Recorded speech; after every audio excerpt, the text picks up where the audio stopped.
She took my blanket, now their laws say I'm her lifebond. The gesture that bound us. Leona Reeves shivered as she made her way across the windswept landing pad of Outpost Theta 9.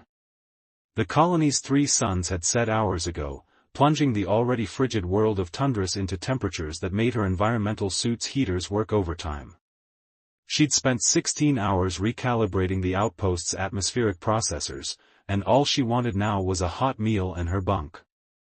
Just another glamorous day in deep space engineering, she muttered, adjusting her tool belt as she trudged toward the main compound. The distant whine of engines made her pause. She squinted against the darkness to see a sleek diplomatic vessel making its descent. Leona groaned.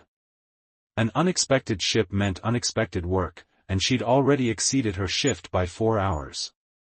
"Please don't need repairs, please don't need repairs," she chanted under her breath. The ship touched down with an elegant precision that most military pilots would envy. Its hull gleamed despite the frost immediately forming on its surface, definitely a high-end diplomatic transport. The airlock cycled, and a single figure emerged. Unlike Leona in her bulky environmental suit, the visitor wore only a thin ceremonial robe in shimmering purple. Even from a distance, she could see the distinctive azure skin and delicate gill structures along the neck that marked a Veltian. The alien hesitated at the top of the ramp, visibly trembling in the intense cold. Without thinking, Leona jogged over. "Hey! You need proper gear out here," she called, reaching the bottom of the ramp. "This isn't like the thermal springs on Veltia." The Veltian looked down at her with large, iridescent eyes.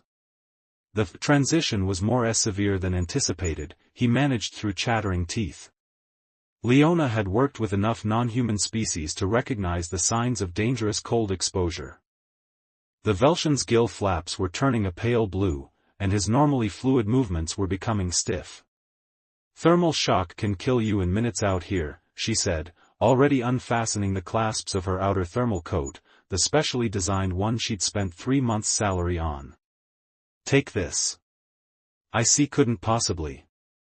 "You can and you will," Leona interrupted, removing the coat and holding it up.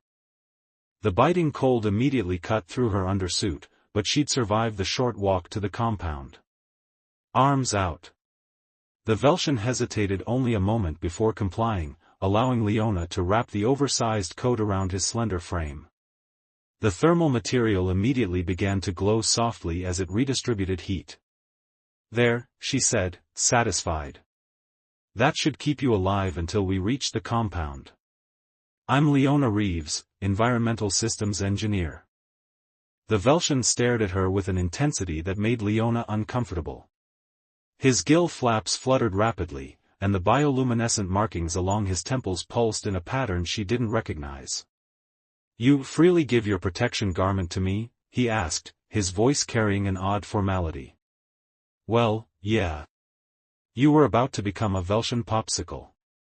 She gestured toward the compound lights in the distance. "Come on, let's get inside." "I am Ambassador Thrixel," he said, still staring at her with those unsettling eyes. "And you have just honored me beyond measure, Leona Reeves." Something in his tone made her pause. "It's just a coat, Ambassador. No big deal." A smile spread across his face, revealing pearlescent teeth. "The universe works in mysterious ways. To think, my first visit to this remote outpost would bring such fortune." Leona was too cold to decipher cryptic alien philosophy. "Great. Let's philosophize inside where it's warm." She turned and began walking toward the compound, not waiting to see if he followed. Director Okafor's expression was unreadable as she stared at Leona across her desk. The station's administrative head had summoned her at 0600, cutting short her much-needed sleep cycle. "Do you understand what you've done, Engineer Reeves?"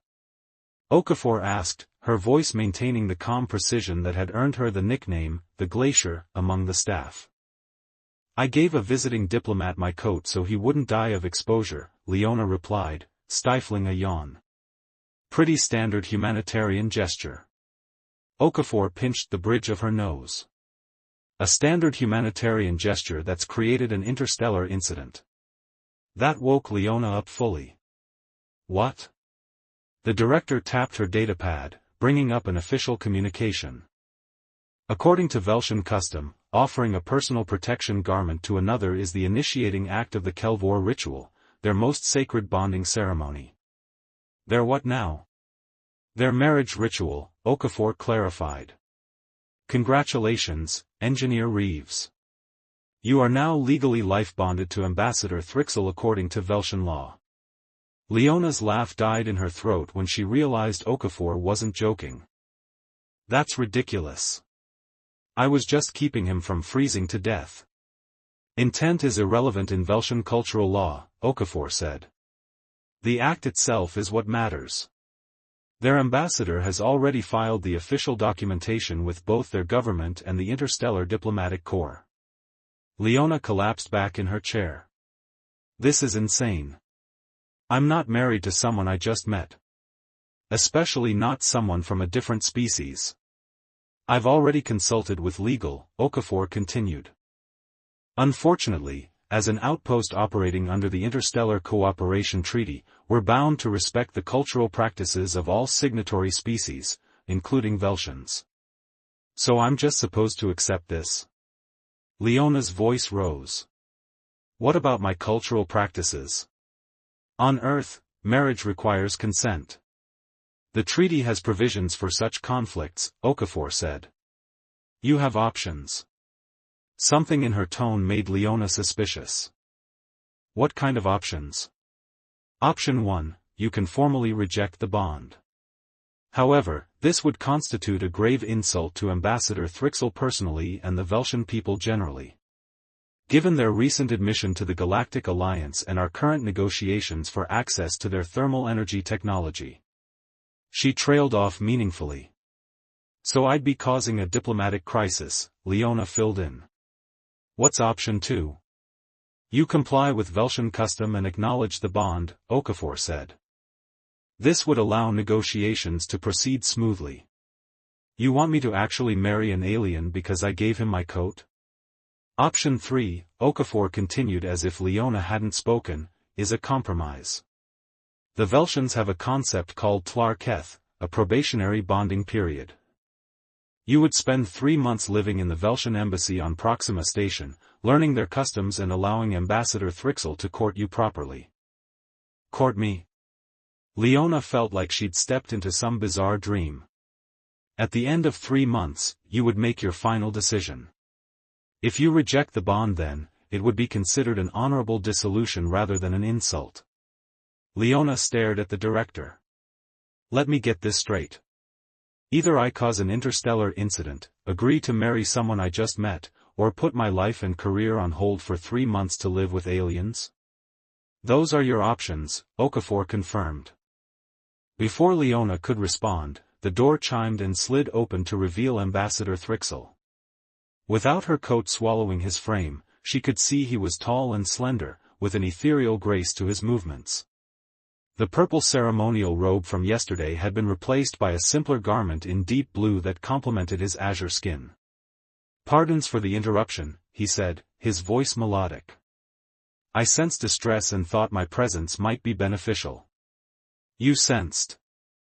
Leona began, then shook her head. Never mind.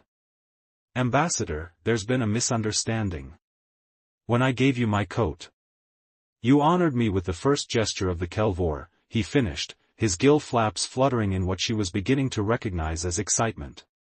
It was unexpected but deeply moving. But I didn't know what it meant. Leona protested. Thrixel tilted his head, studying her. Does knowing the significance change the compassion that prompted your action?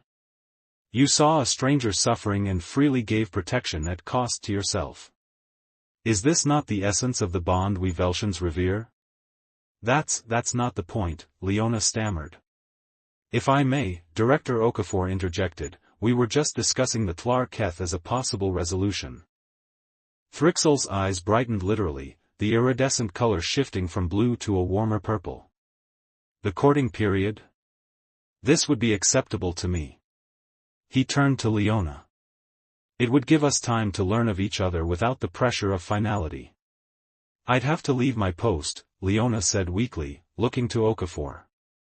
We can classify it as a diplomatic assignment, the director offered.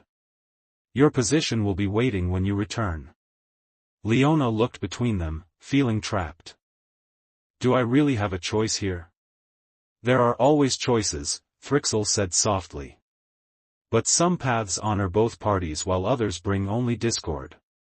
I ask only for the chance to show you our ways, as you have shown me your compassion. Something in his sincere gaze made Leona's resistance falter. 3 months wasn't forever. And if it prevented an interstellar incident? Fine, she sighed. I'll do the Tlar Keth thing. But, she added firmly, meeting Thrixel's gaze, no promises beyond that. The ambassador's bioluminescent markings pulsed with joy. That is all I ask, Leona Reeves. A chance to know the one who offered shelter without hesitation. As Thrixel bowed and left the office, Leona turned to Director Okafor. I can't believe I'm doing this. Okafor's expression softened slightly. If it helps, Engineer Reeves, the Velshans are known for their integrity and compassion. And, she added with the ghost of a smile, Ambassador Thrixel is considered quite the catch in diplomatic circles. Leona buried her face in her hands. Great. I accidentally married the alien version of a celebrity bachelor. Pack for varied environments, Okafor advised, already turning back to her datapad. I hear the thermal gardens in the Velshan embassy are quite spectacular. 3 days later, Leona stood in the departure bay, a single duffel containing her possessions slung over her shoulder. Ambassador Thrixel waited by his ship, wearing her thermal coat despite the controlled temperature of the station. Is wearing my coat everywhere part of your custom too? She asked as she approached. Thrixel's markings pulsed softly. It carries your essence. Until our bond is confirmed or dissolved, it serves as a reminder of the connection between us. Right, Leona said, not entirely understanding but too tired to question it further. Well, shall we get this probationary period started? Indeed, Thrixel said, offering his arm in a surprisingly human gesture. I believe you may find the experience enlightening, Leona Reeves. As they boarded the sleek diplomatic vessel, Leona couldn't help wondering what she'd gotten herself into. All because she couldn't let someone freeze to death. Next time, she thought wryly, I'll just let the diplomat become a popsicle. But as Thrixel's genuine smile greeted her, she doubted she could have made any other choice. Hearts across the stars. Leona had expected many things from the Velshan embassy: awkwardness, alien customs, uncomfortable explanations to curious diplomats. What she hadn't expected was the garden. This is incredible, she breathed, turning slowly to take in the massive biodome that occupied the embassy's central core. Rising at least 10 stories high, the space contained a perfect recreation of Velsha's famous thermal ecosystems. Multicolored pools of varying temperatures dotted the landscape, surrounded by iridescent vegetation that seemed to shift hues as it moved in the artificial breeze. Overhead, a simulated sky complete with Velsha's twin moons cast a pearl blue glow over everything. Our small remembrance of home, Thrixel said, watching her reaction with obvious pleasure. I hoped you would find it agreeable. Agreeable doesn't begin to cover it, Leona replied, approaching one of the smaller pools where steam rose in delicate spirals. As an environmental systems engineer, she could appreciate the technical mastery required to maintain such a complex ecosystem on a space station. The atmospheric regulation alone must be a nightmare to calibrate. Thrixel's gill flaps fluttered in what she was learning to recognize as amusement. Always the engineer. Yes, it requires considerable maintenance, but the spiritual benefits outweigh the technical challenges. A group of Velshan children darted past them, their smaller gill structures not yet fully developed. They giggled, a sound like tinkling crystal, as they spotted Thrixel and the human beside him. Is that her? One whispered loudly. The one who gave the protection gift? Sure. It's impolite to speak of the Kelvor directly, another scolded. Leona felt her cheeks warm. I'm something of a spectacle, aren't I? You are the first human to initiate a Kelvor with a Velshan, Thrixel admitted. There is considerable interest. Great, she muttered. Just what I needed, to be a cross-species celebrity. Perhaps it would help to understand why your gesture carried such significance. Thrixel suggested, guiding her toward a quiet bench overlooking one of the larger pools. Leona nodded. If she was going to spend 3 months here, she might as well understand what she'd gotten herself into. Thrixel settled beside her, still wearing her thermal coat despite the garden's warmth. In ancient times, before we mastered technology, Velsha's volatile climate made survival difficult. Our ancestors were vulnerable to sudden temperature shifts that could prove fatal. Like the cold on tundras, Leona noted. Precisely. To give one's protective garment to another meant risking one's own life for their survival. It became the ultimate expression of commitment. I value your life above my own. His iridescent eyes met hers. When you gave me your coat without hesitation, knowing the danger to yourself, you enacted our most sacred tradition. Put that way, Leona could almost understand. On Earth, we might jump in front of a bullet for someone we love, but we don't consider giving up a coat to be marriage material. Different paths to the same truth, Thrixel said. The willingness to sacrifice for another is the foundation of deep connection, is it not? Before she could answer, a melodic chime sounded throughout the garden. Ah, Thrixel rose smoothly. The welcome ceremony begins. Are you prepared? Leona stood, brushing off her standard-issue uniform. As I'll ever be. Just promise no one's going to interpret my handshake as some kind of sacred bond this time. His markings pulsed with amusement. I shall be your cultural interpreter. Trust me, Leona Reeves. Strangely enough, she found that she did. 2 weeks into her stay, Leona found herself floating in one of the thermal pools, her body weightless in the mineral-rich water.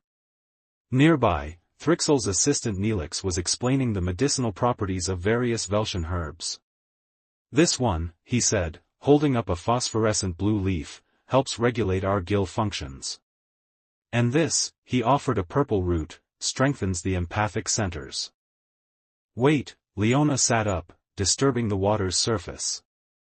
Empathic centers? As in empathy? Neelix's markings pulsed in confusion. Of course. How else would we sense each other's emotional states? Leona stared at him. Are you telling me Velshans are empaths? Actual empaths who can feel others' emotions? Not with the precision you seem to imagine, Thrixel's voice came from behind her. He approached the pool's edge, graceful despite the stack of datapads he carried. We sense strong emotional resonances, particularly from those with whom we share connection. Like when you sensed my distress in Director Okafor's office? Leona asked, remembering his timely arrival. Indeed. Thrixel set down his work and settled at the pool's edge. It grows stronger with proximity and familiarity. Leona processed this new information. So, can you feel what I'm feeling right now?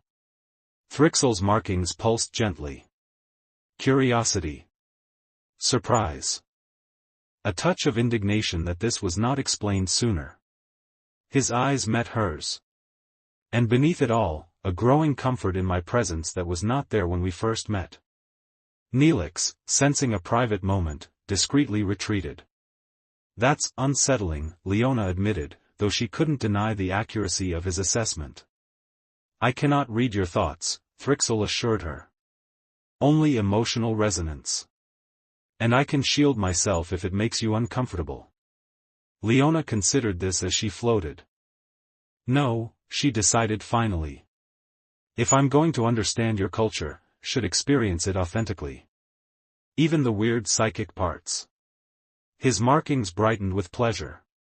You honor me with your openness. Yeah, well, apparently that's becoming a habit of mine, she said with a wry smile. By the end of her first month, Leona had fallen into a comfortable routine. Mornings she spent in the embassy's engineering section, where her expertise had proven unexpectedly valuable in optimizing their environmental systems. Afternoons were devoted to cultural studies, language lessons, history, customs, while evenings often found her dining with Thrixell and his colleagues. To her surprise, she found herself enjoying the ambassador's company. Once she got past the initial awkwardness of their situation, she discovered his quick intelligence, dry humor, and genuine interest in her perspectives. Tonight, they sat on a private balcony overlooking the garden, sharing a meal of both Veltian and Earth delicacies.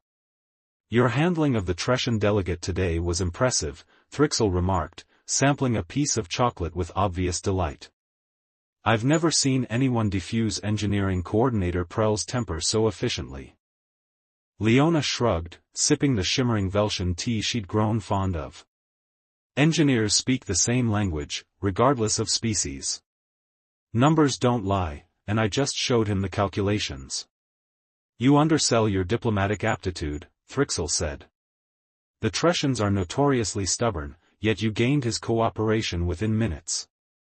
"Must be all those cultural sensitivity lessons you've been subjecting me to," she teased. His markings pulsed with amusement. "Perhaps. Or perhaps you possess natural talents that were merely awaiting the proper circumstances to emerge." Leona studied him in the garden's reflected light. Without quite realizing it, she had grown accustomed to the elegant lines of his face, the rhythmic flutter of his gill flaps, the subtle pulses of bioluminescence that revealed his emotions. "Can I ask you something personal?" she ventured. "Of course. Why did you accept the bond when you knew I didn't understand what I was doing? You could have explained and released me from the obligation immediately."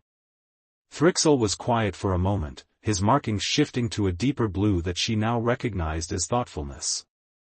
"When you gave me your coat," he began slowly, "I felt not only the practical protection it offered but the emotional resonance behind the gesture.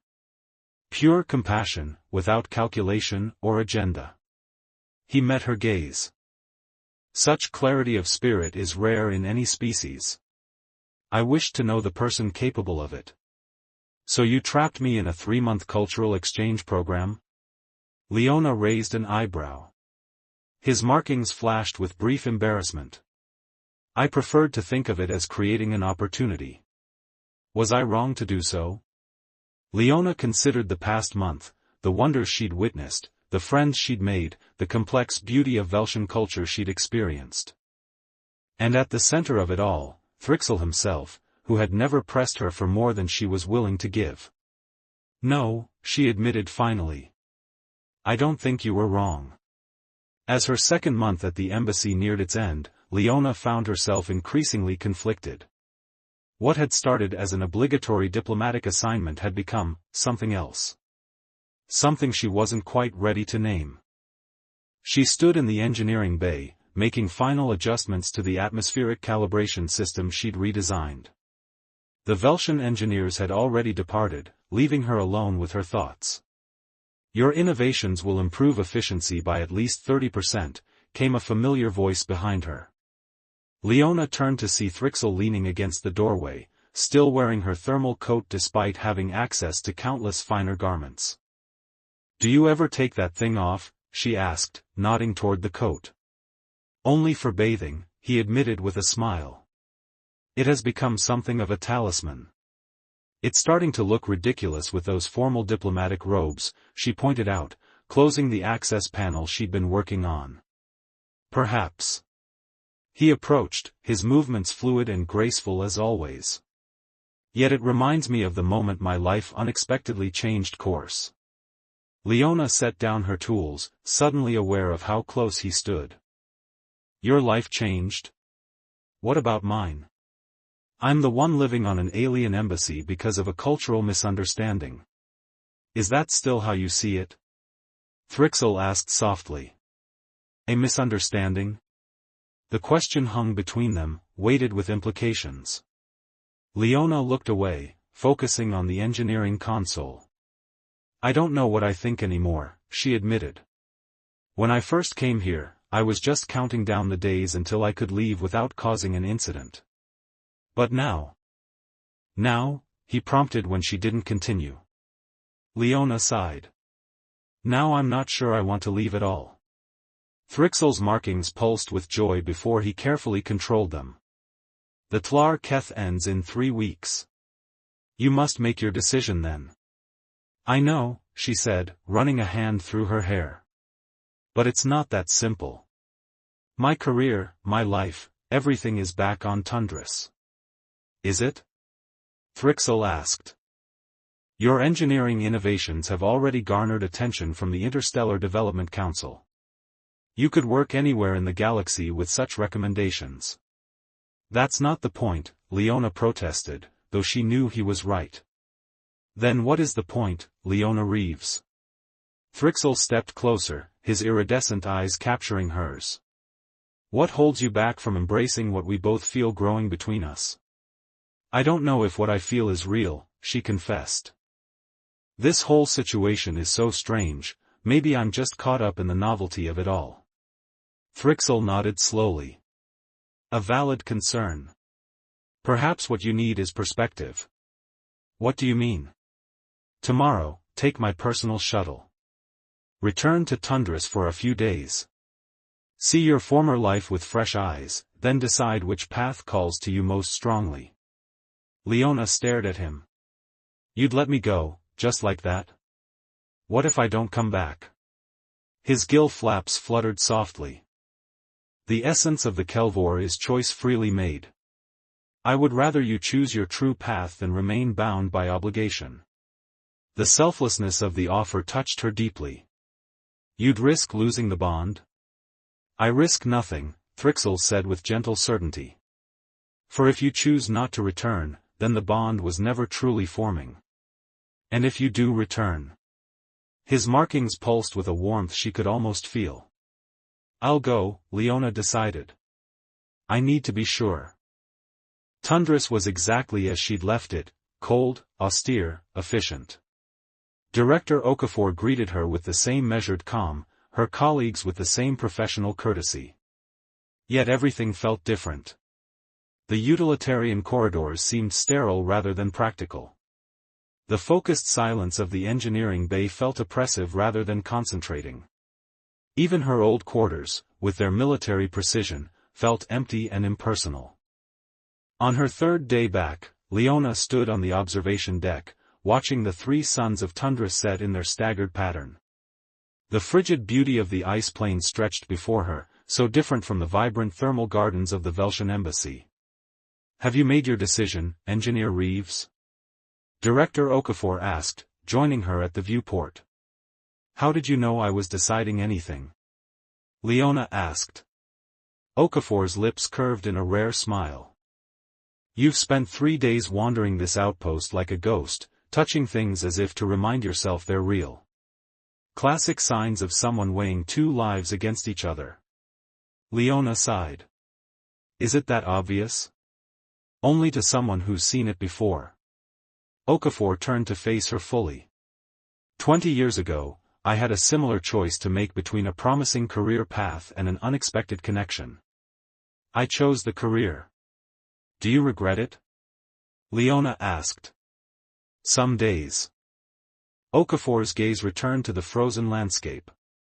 But regret is less important than clarity. Whatever you choose, choose with full awareness of what you're gaining and what you're leaving behind.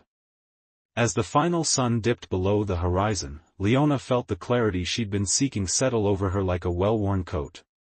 Thrixel stood in the garden, attempting to focus on diplomatic briefings but finding his attention constantly drifting to the shuttle bay.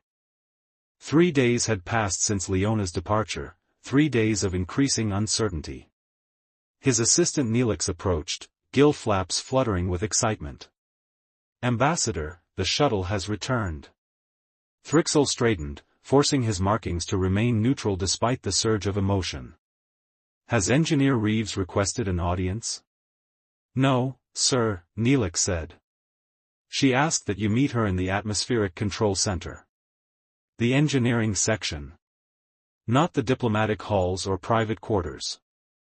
Thrixel nodded, trying to interpret the significance as he made his way through the embassy. When he arrived, the control center appeared empty.